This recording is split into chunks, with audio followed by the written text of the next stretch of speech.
tentang penjelasan pedangdut Cita Citata yang diduga telah mengecewakan para penggemarnya saat manggung di Hong Kong akhir pekan kemarin. Ya, Cita Citata diduga sempat membuat sebagian penggemar di Hong Kong yang merupakan para pekerja dari Indonesia merasa kecewa karena tak mau foto bersama dan acuh pada penggemar. Padahal mereka sudah merogoh kocek menyisihkan hasil keringat mereka bekerja di negeri orang untuk membeli tiket konser. Ditemui kemarin saat syuting video klip, Cita pun memberikan jawaban bahwa dirinya terlampau lelah akibat jalan-jalan berkeliling Hong Kong. Namun rupanya para penggemar di Hong Kong sudah terlanjur kecewa. Rasa kesal seolah sulit terhapus meski Cita telah mengurai duduk masalahnya.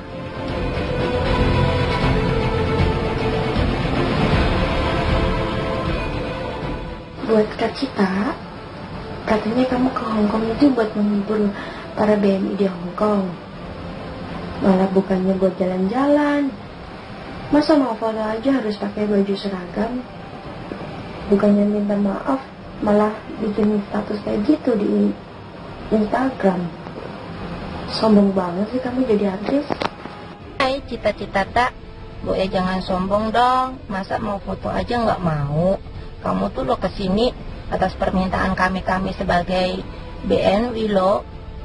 Kalau tidak ada permintaan dari kami, mana bisa kamu show di Hong Kong? Masa mau foto aja harus memakai kaos yang tulisannya Cita Citata? Aturan dari mana, Mbak? Kami tuh kecewa banget loh. Dikira Mbak Cita Citata menghargai fannya yang ada di Hong Kong. Ternyata sombong. Kemarin sempat ke Hong Kong tuh. Ke Hong Kong, terus abis nyanyi, Cita langsung ke atas ke hotel. Cita nggak tahu kalau ada yang nonton, nunggu di bawah, terus nggak ada yang telepon. Bawah dulu nggak ada, jadi Cita pikir oh ya udahlah udah nyanyi ini selesai tugas tidur. Saya sebenarnya ngefans banget sama Cita Citata, tapi sayangnya dia itu sombong banget. Dia baru pertama kali ke Hong Kong udah kayak gitu. Kita harus sama-sama orang Indo ya, harusnya nggak boleh kayak gitu. Masa mau foto sama dia harus pakai kaos Cita Citata, kalau nggak boleh foto. Langsung mereka masuk. Sampai sekarang katanya dia sakit, nggak mau keluar gitu. Sakit hati banget. Nanti kalau kesini lagi saya nggak mau lihat dia. Kesel banget pokoknya. Masalahnya kita udah nunggu dari pagi. Bahkan saya sampai beli bunga, saya nggak jadi kasih ke dia.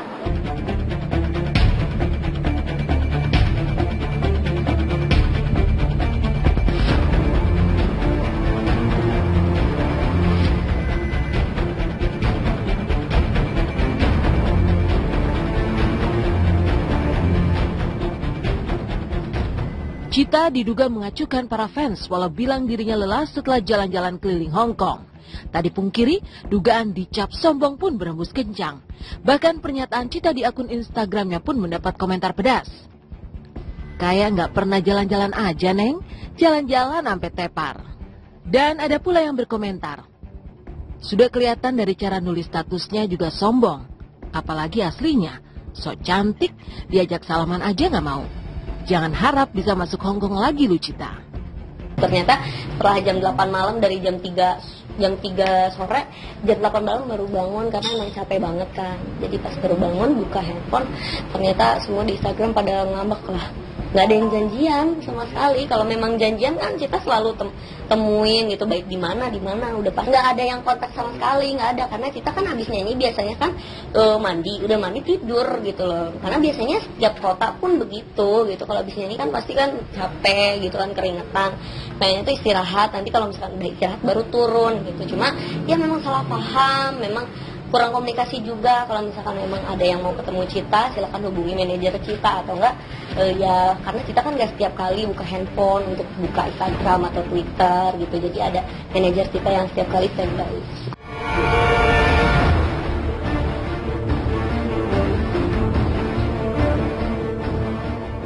Memang rasa kecewa para fans di Hong Kong sulit terobati.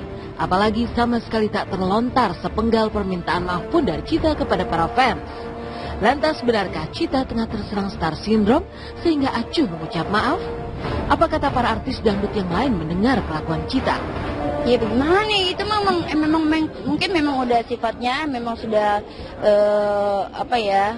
dari dalam ya dari dirinya sendiri lah seperti itu kan. Kita kan juga nggak bisa ngomong kalau waduh sombong ya, star syndrome lah segala macam gitu. Kita dikenal, kita disukai orang, kita bisa dikenal orang itu Karena fans kita satu dan karena teman-teman media itu pasti dan karena karya kita itu pasti ya. Jadi fans itu sangat penting dan media pun wartawan sangat penting buat kita gitu. Jadi intinya kita antara wartawan dan artis kita saling menghargai dan saling menyayangi itu supaya kita kerjasamanya enak gitu. Begitupun dengan fans kita gitu. Kita saling menghargai, saling menghormati karena tanpa beliau, tanpa fans, kita tidak ada apa-apanya. Kali ini kecewa banget sama Cita-Cita yang selama ini saya agung-agungkan. Ya, kalau misalnya udah naik daun ya, jangan lupa gitu sama BMI bagaimanapun Anda sukses kata BMI gitu. Itu sih resiko ya, dari awal juga kan udah harus tahu resiko sebagai public figure seperti apa gitu. Yang pasti kan juga kita kan milik semua, milik bersama. Jadi kita harus tahu ada haters, ada lovers, ada haters. Jadi kalau mencinta ya, kalau haters kayak gitu ya, the more you love me, the more you hate me, the more you love me gitu. Semakin cinta, semakin benci, semakin cinta. Jadi semakin kepo, nggak apa-apa. Dari kontroversi dan dugaan star syndrome yang menyerang Cita-Cita akibat mengecewakan para penggemar di Hong Kong, marilah kita tengok klarifikasi pihak Indonesian Movie Awards 2015 tentang polemik kemenangan Angel Peters dalam kategori soundtrack terfavorit 2015. Seperti apa penjelasan pihak IMA 2015? Benarkah Angel menang karena polling SMS dan bukan penentuan juri hingga menjadi yang terfavorit?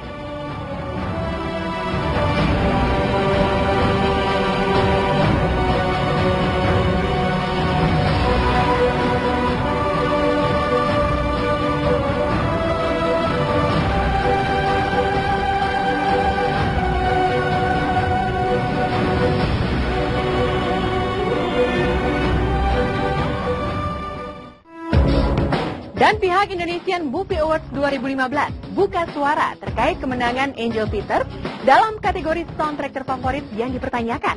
Lantas seperti apa klarifikasi dari pihak Indonesian Movie Awards 2015? Benarkah Angel Peters menang berdasarkan pilihan masyarakat melalui polling SMS? Lantas seperti apa pula euforia boyband Boyzone yang akan segera mengguncang Jakarta?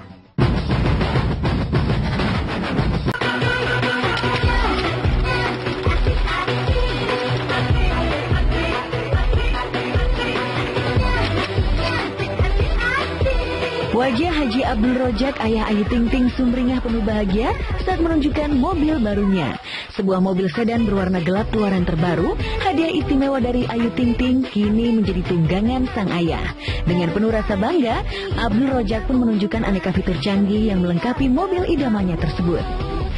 Sebetulnya ayah mah nggak ngerti ya, emang udah dari sana interiornya semua udah lengkap.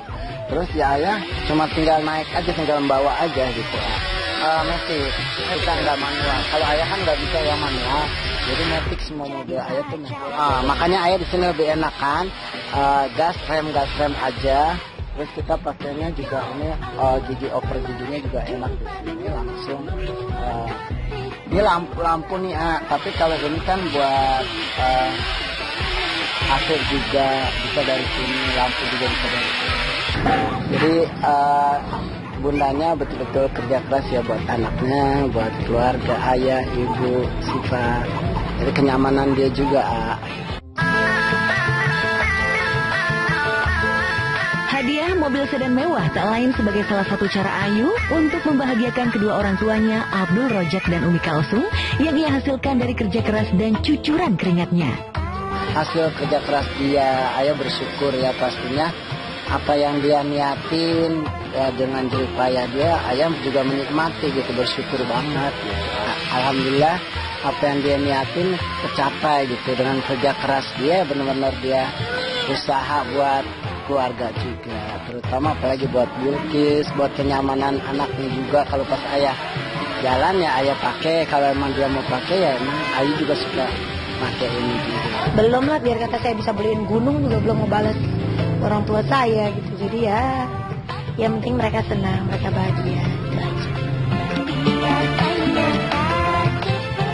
Seiring kesuksesan karir dan penghasilan besar yang didapat, Ayu Ting Ting dan keluarga memang kerap gonta-ganti tunggangan mewahnya. Meski sang ayah Abdul Rojak tak begitu paham benar soal otomotif, namun mobil sedan barunya tersebut diakui jauh lebih nyaman dibanding mobil-mobil yang pernah dimiliki Ayu.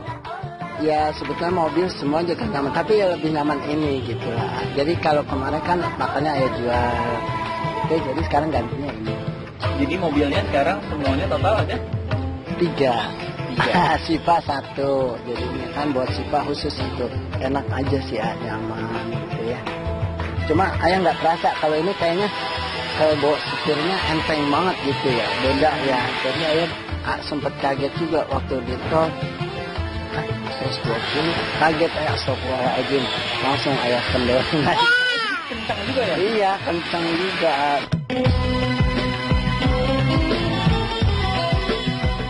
Deretan mobil mewah dan pundi-pundi materi sukses direngkuh pedangdut yang melejit lewat hits lagu Alamat Palsu tersebut. Namun tak berhenti di situ. Ayu juga kabarnya berencana untuk membeli rumah mewah baru di salah satu kawasan elit di Jakarta yang dilengkapi dengan fasilitas kolam renang. Ya Allah, baru niat, adanya otaknya di kepala doang niatnya. Belum ada rencana apa-apa, baru cuma bayangan doang. Diaminin aja, udah biarin mau di Lebak Bulus, mau di mana diaminin. Pengennya mah yang bagus. Yang bagus ya pasti duitnya juga bagus. Makanya gue kerja mulu tiap hari.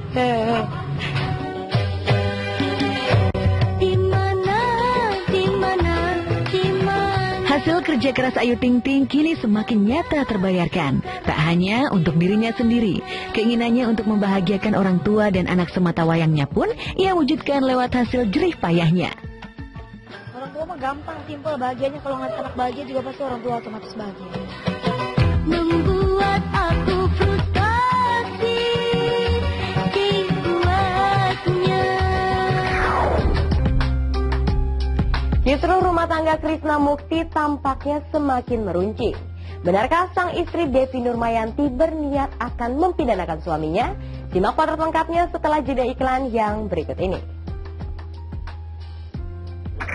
Laporan pertama tentang penghapusan kekerasan dalam rumah tangga berkaitan dengan penelantaran. Itu telapornya Saudara Krisna Mukti. Membuat pihak berwajib dan awak media seolah berlomba melakukan investigasi demi menyibak dunia kelam yang meresahkan masyarakat itu. Keberadaan AA yang hanya ditetapkan sebagai saksi dan dibebaskan polisi juga mengundang keingintahuan publik. Kabarnya AA masih eksis nge-DJ dan menjalani pemotretan. Soal keberanian AA dalam berpenampilan diuraikan oleh mantan model panas Jenny Cortez yang sempat satu naungan agensi model dengan AA. Dulu memang aku satu manajemen sama AA di level 9 sama Putri Una juga sih. Kalau AA kan emang berani banget kan, karena memang dia kan waktu itu belum public figure. Kasus yang membelit AA plus latar belakang profesinya yang kontroversial seakan membuka tabir kehidupan para model. Ya, gaya hidup hedonis yang mencari kesenangan lewat materi, pesta gemerlap ataupun sekedar hangout di diskotik sambil menikmati musik tripping nan rancak menghentak menjadi suatu hal yang seolah tak bisa dipisahkan dari kehidupan model. Panggung catwalk yang biasa memperlihatkan lenggak-lenggok model saat memperagakan busana, selintas mempertontonkan betapa glamornya kehidupan model. Jadi yang aku tahu dunia model itu ya glamor lah ya. Emang bener sih, kadang lihat teman-teman kalau misalkan habis foto, habis apa pasti kalau foto kan cuma sebentar, ngajak udah kumpul hangout di klub mana atau mana, itu banyak sekali. Gaya hidup hedonis yang menjunjung kebebasan berpikir dan bertindak memang tak bisa dipisahkan dari dunia malam. Sisi hitam dan putih pun sulit dibedakan. Maka tak jarang kehidupan malam para model bermuara pada kehidupan bebas yang identik dengan narkoba ataupun seks bebas. Kalau untuk modeling ya benar, narkoba itu pasti mereka pakai buat kurusin badan. Memakai narkoba tuh hampir semua. Narkoba, terus mungkin prostitusi ya, segala macam itu sangat dekat dengan dunia aku sekarang ya. Ya, di balik kehidupan hedonis para model yang terkadang menyerempet rambu-rambu sosial dan norma, disinyalir tersembunyi perasaan kecewa ataupun ketidakpuasan atas hidup. Di atas catwalk, para model kerap tampil glamor dengan pakaian bermerek lengkap dengan tas, sepatu, aksesoris dengan harga mahal. Nyatanya dalam hidup sehari-hari, kehidupan sebagian model ini tidak seglamor yang terlihat. Setidaknya sederet artis yang sudah malang melintang di jagat modeling mengungkapkan kontradiksi penampilan model di depan dan di belakang kamera. Benarkah penghasilan para model tidak bisa menopang gaya hidup hedonis yang mereka jalani? Kalau misalnya untuk beli barang branded dari honor model kayaknya belum bisa. Mungkin kita harus kerjanya mesti tiap hari kali ya. Sebenarnya kan kalau model kan nggak tiap hari pemotretan. Paling dalam seminggu paling sekali apa 2 kali gitu kan. Fashion show paling dibayar berapa sih? 500.000 gitu kan. Sekali show 500 atau 300.000. Paling sebulan sebulan penghasilan paling 6 juta deh paling gede-gedenya. Di dunia pekerjaan kita banyak sekali kesempatan untuk melihat dan memakai pakaian yang memang mahal, tas yang mahal, sepatu yang mahal. Tapi itu hanya sekedar pekerjaan kita gitu loh. Ya, seorang model bisa tampil glamor karena kedekatan dengan perancang busana atau produktif tampil di cover majalah pria dewasa yang honornya kabarnya mencapai belasan hingga puluhan juta. Iya, jadi kan kalau misalnya di Popular sendiri kan memang banyak rubriknya ya. Nah, salah satunya adalah cover gitu. Dan kita memang ada punya standarisasi sendiri. Kelas model majalah yang pernah jadi cover itu harganya itu 5 sampai 10. Setidaknya para model harus bekerja ekstra keras atau punya pekerjaan sampingan untuk menggapai mimpinya. Walhasil banyak model yang nyambi sebagai DJ atau aji mumpung dengan merangkap menjadi penyanyi, pesinetron, dan pemain film. Jika tak punya cukup talenta di dunia musik dan akting, kabarnya tidak sedikit model yang terpeleset ke dunia hitam. Wah, macem-macem lah ya. Yang kemarin juga ada foto nude lah, apa segala macam. Tapi manajer saya bilang kalau kita lihat show nggak bisa foto nude, mungkin model lain bisa foto nude. Kalau saya bayar 100 juta untuk kita lihat saya foto sendiri. Manajer saya bilang tetap tidak bisa. Aku juga udah 15 tahun di model, segini-segini aja. Ya saya ada punya rumah juga, rumahnya nggak besar-besar banget, rumah yang sederhana lah. Terus mobil juga bukan mobil mewah, mobil biasa gitu. Supaya diakui sebagai model akhirnya dia ya menghalalkan segala cara gitu. Setahun aja kita baru mulai menanjak, keuangan ekonomi kita baru mulai naik sedikit gitu. Tapi ini 3 bulan nih udah ganti mobil, mereka udah 120 juta, itu udah tanda tanya besar buat saya. Kalau emang dia pekerjaannya cuma pure modeling, terus dia bisa dapat fasilitas yang mewah, mungkin satu dia punya pacar yang tajir, dikasih fasilitas, atau mungkin dia yang seperti kasusnya gitu. Tapi kan kita nggak tahu. Lantas benarkah model Vicky Monica tak bisa lepas dari hidup glamor? Benarkah model dan pragawati adalah 2 profesi berbeda yang menciptakan komunitas dan kasta yang berbeda pula?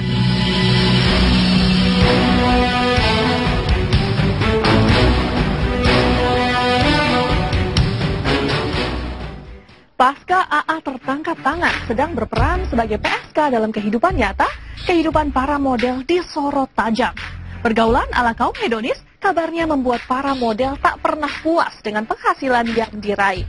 Alhasil, demi tuntutan hidup glamor, sejumlah model menghalalkan segala cara.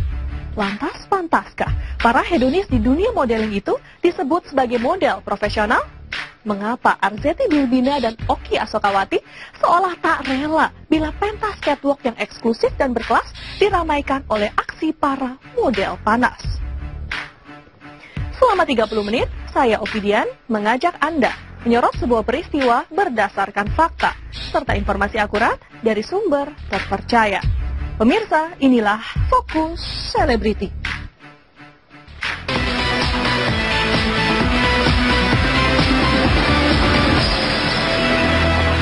Ini aku punya berita dari pasangan muda nih. Kamu tahu ada siapa nggak? Ada Siren Sungkar sama Oki Setiana Dewi. Betul. Itu yang sekarang ini lagi berbunga-bunga karena buah hatinya itu lagi lucu-lucunya. Iya bener. lancar, dan yang hebat adalah dari kedua ibu ini adalah mereka walaupun sesibuk apa ya ibu-ibu, mereka selalu membawa anak-anaknya ke lokasi syuting. That's right, Tiffany. Jadi tetap punya waktu sama anak gitu.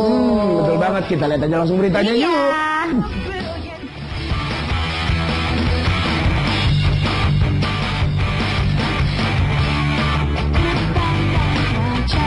Sebagai ibu muda, hari-hari Sirin Sungkar tengah diliputi kebahagiaan merawat buah hatinya Tengku Adam. Kini jagoan kecilnya sudah berusia 8 bulan. Meski begitu, Sirin dan Tengku Wisnu tak khawatir untuk mengajak Adam ke lokasi syuting. Ya kalau misalnya pagi ya insya Allah nggak apa-apa ya, karena memang ini juga kan cuma acara talk show aja. Kalau dan nggak memakan waktu yang banyak ya. Tapi kalau sudah malam ya kayaknya nggak mungkin, karena Adam biasa tidur di sekitar jam 7-an kan udah tidur dia. Jadi kalau misal pagi insya Allah nggak apa-apa. Sama halnya dengan Sirin Sungkar, pesinetron dan juga penceramah Oki Setiana Dewi juga tidak khawatir membawa bayi kecilnya Mariam ke lokasi syuting. Asalkan lokasi syuting yang ia datangi nyaman buat bayinya yang kini sudah berusia 5 bulan. Mengapa tidak? Begitu prinsip Oki. Alhamdulillah, lagi bersyukur pada Allah. Mariam tuh senang kalau di tempat rame. Justru kalau di tempat yang sepi terus dia kadang bosan. Jadi nggak khawatir untuk bawa Mariam di tempat-tempat rame karena mungkin udah terbiasa. Lalu bagaimana perkembangan buah hati Sirin maupun Oki? Sudah bisa apa saja nih bayi-bayi mungil dua ibu muda ini? Perkembangannya lancar, sekarang lagi belajar berdiri sendiri. Terus juga udah mulai, kalau ngerangkak udah. Terus juga lagi suka gerakin kakinya buat jalan. Wah itu seneng banget lah. Itu pasti suatu hal yang paling istimewa buat orang tua kalau ngelihat anak itu berkembang dengan baik gitu. Ada aja yang dilakuin yang baru itu yang hal yang luar biasa banget, apalagi buat ibu yang ngelihat gitu. Oh udah bisa ini, paling kalau bapaknya lagi di kantor apa yang dia ada udah bisa gini-gini di videoin kirim gitu. Mariam sekarang perkembangannya setiap apa yang dilihat pegang makan. Oh dimakan. Jadi Mariam sekarang makan kakinya sendiri demut-emut. Terus ya itu Mariam sudah bisa tengkurap, pantatnya naik-naik, udah bisa ngerangkak sendiri gitu. Wah, kalau membicarakan bayi sendiri memang tak ada habisnya. Selamat menikmati peran jadi ibu ya. Semoga anak-anaknya menjadi anak yang soleh dan solehah. Amin.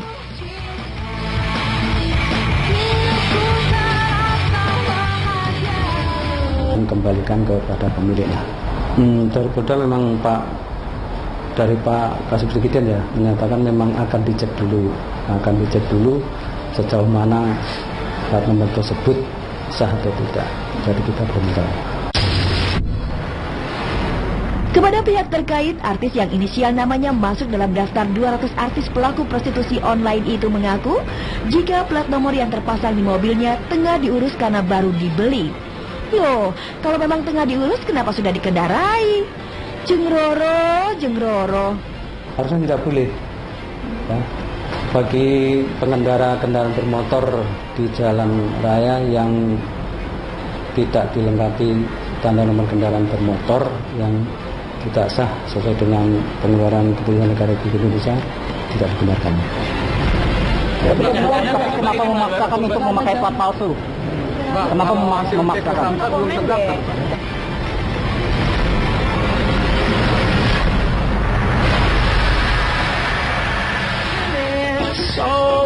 Jarang sekali ya seorang Roro Fitri yang biasanya cuap-cuap nunjukin harta kekayaannya, kemudian akhirnya dia bilang no comment. Berarti ini masalahnya berat sih sebenarnya untuk seorang Roro kayaknya. Jawabnya gimana coba? No comment deh. Tapi sudahlah, mungkin saja memang belum terdaftar dan sekarang lagi diurusin. Mudah-mudahan masalah cepat kelar dan mobil bisa dipakai lagi akhirnya. Betul. Ya. Gilang